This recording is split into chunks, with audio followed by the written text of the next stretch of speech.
So this gushe is Baste-negar. This gushe is very awkward to play in this key on this range of the oud. So there's different ways you could do it. You could do it on the high octave like this. It makes it much easier.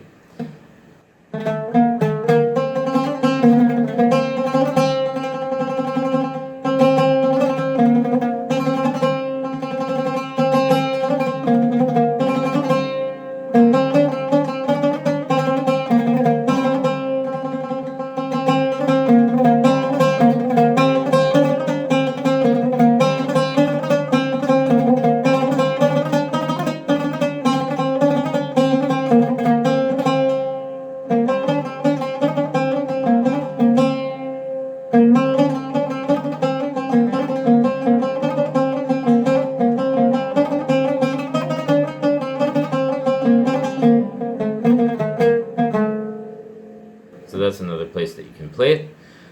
And this gushe introduces this melodic development.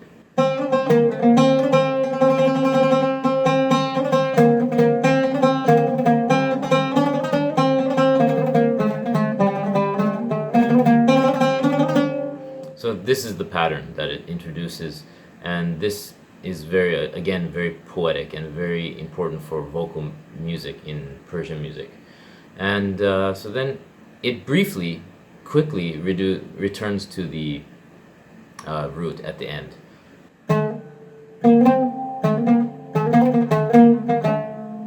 So very quick ending.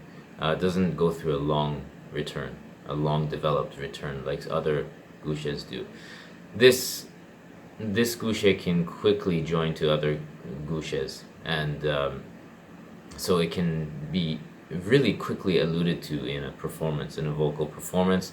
You know, it's a kind of an area where it would just go through this melodic development and out of this melodic development very quickly, and then it could easily go into other gushe as well.